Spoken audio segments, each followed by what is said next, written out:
Tonight, as President-elect Donald Trump is preparing for a widespread immigration crackdown when he takes office 25 days from now, we're seeing a crack between some of his top advisors and his MAGA base. Elon Musk and Vivek Ramaswamy are both facing major blowback from their own supporters for not only backing, but encouraging offering more visas to highly skilled foreign workers. Over the Christmas holiday, Musk posted this online saying, "Think of this like a pro sports team. If you want your team to win the championship, you need to recruit top talent wherever they may be." He later added, "I'm referring to bringing in, via legal immigration, the top 0.1% of engineering talent as being essential for America to keep winning." He's talking about H-1B visas, which allow employers to hire highly skilled foreign workers. Musk, who himself is from South Africa, said that he once had this kind of visa, and he's arguing that Silicon Valley is facing a shortage of excellent engineering talent, as he put it. But the annual cap on those kinds of visas right now is at $65,000, with another $20,000 for those who get a master's or a doctorate in the U.S. Musk is being backed up by his partner in Trump's government efficiency initiative, Vivek Ramaswamy. He says it's a cultural issue that there aren't more competitive engineers in the U.S. Here's what he said online: "A culture that celebrates the prom queen over the math Olympiad champ or the jock over the valedictorian will not produce the best engineers. A culture that venerates Corey from Boy Meets World or Zach and Slater over Screech and Saved by the Bell or Stefan over Steve Urkel and Family Matters will not produce the best engineers." But that argument is not going over well with Trump's MAGA base, certainly not online. Some of them saying, "We did not ask them to engineer an immigration policy. Tech wants indentured servants, not high-skilled workers. You don't even know what MAGA immigration policy is." Now, Trump himself, who I should note restricted H-1B visas in his first term, has said on the campaign trail this time around that he did want to make it easier for educated foreigners to work in the U.S. Yes, these conversations is needed. I don't understand why liberals are terming it a civil war. There is nothing like that. They are not used to in having difficult conversations. Sometimes this guy tweeted this. So basically, the right split into two factions: tech right and right. And the tech right is like, "Hi, we need HB-1 visas, people to do the jobs." And the right was like, "No, you need to hire Americans." And the tech right went for to actually advocate that Trump should be able to bring in people. When you go down the tweet, even the tech right is like, "Well, you don't train us," and the tech right is like, "You can outtrain being retarded." And while all this was going on, we learned some people really don't like Indians. Okay.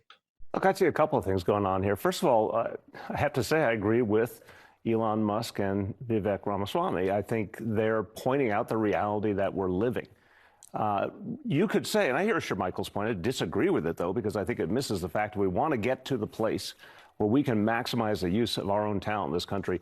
Let's bring in the best and brightest from all around the world. Let's really make our economy stronger. Let's become even more tech dominant. That's the way, in fact, to elevate the whole country and to create more opportunity for Americans of all kinds in the tech field. So I don't know why on earth we wouldn't want to grab all the talent out there, especially because if we don't, our competitors will. I think it's also fascinating that we're seeing this kind of open conflict. I think it's going to be the first of many. And of course, that speaks to the question of Elon Musk's role. I think really soon we're going to see more divergence between Elon Musk and Donald Trump.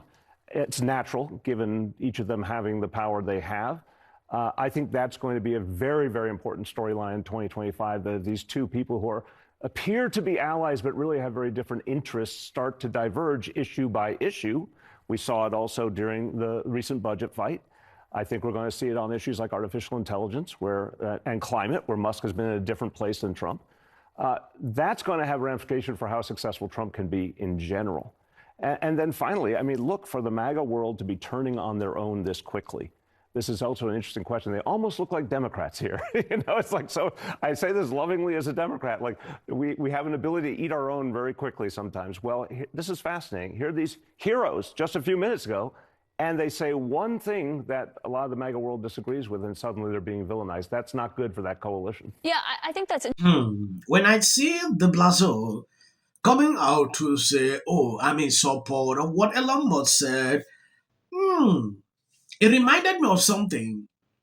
Elon Musk and Vivek, they have different opinions pertaining to this, and Laura is thinking that Elon Musk is doing this because he wants to protect his company. He wants to do that. He came to the US through that means. That is what I saw through Loma's tweet.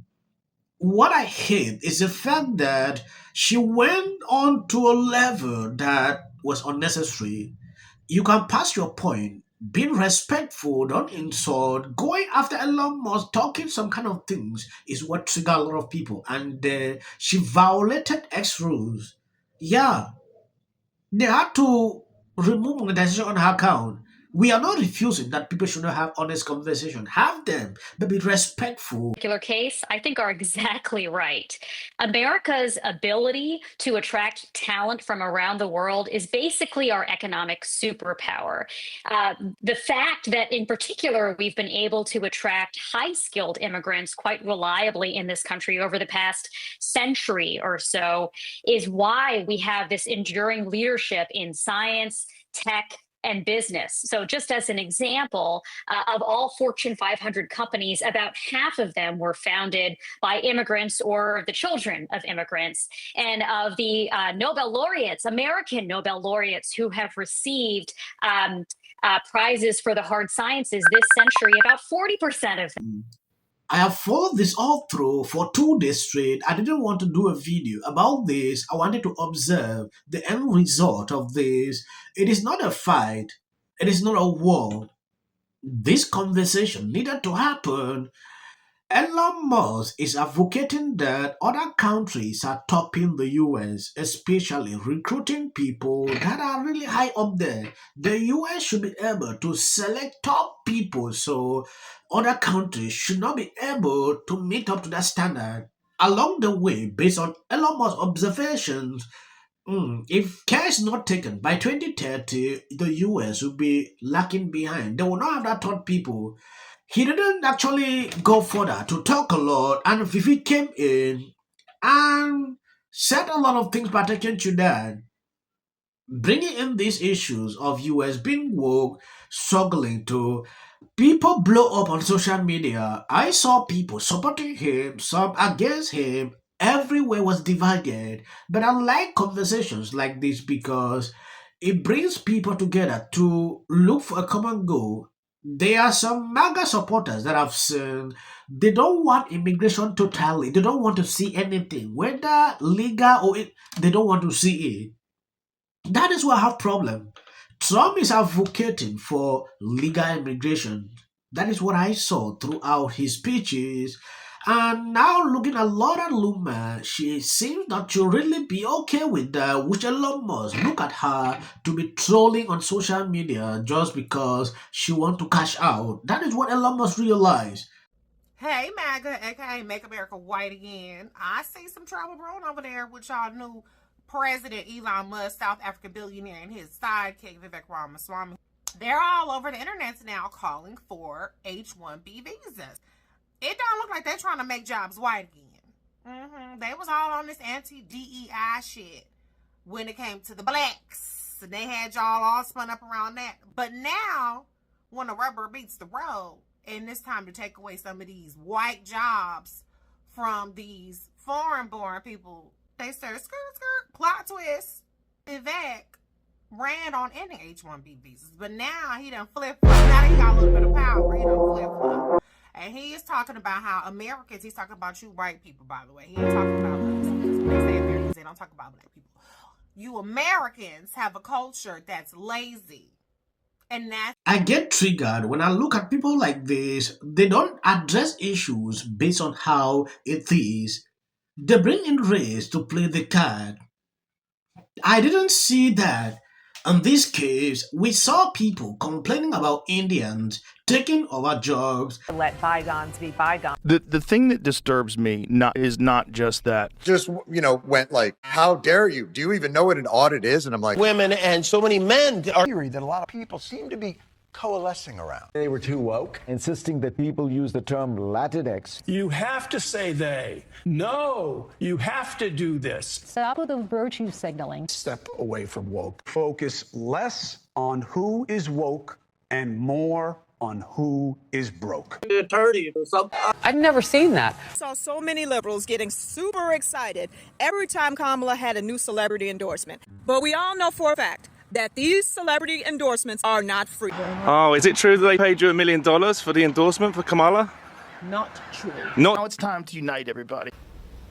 So, with that, I'm going to shake it off. Figure out a way to say thank you. That guy's name, he's such an absolute prick. I can't stand him. But anyway, Hey there. Not doing great. Terrible night last night. It was a terrible night. What will the rest of us be doing on day one? Bishop Vigano, he says that the election. well, if I look at the big picture, it doesn't look good.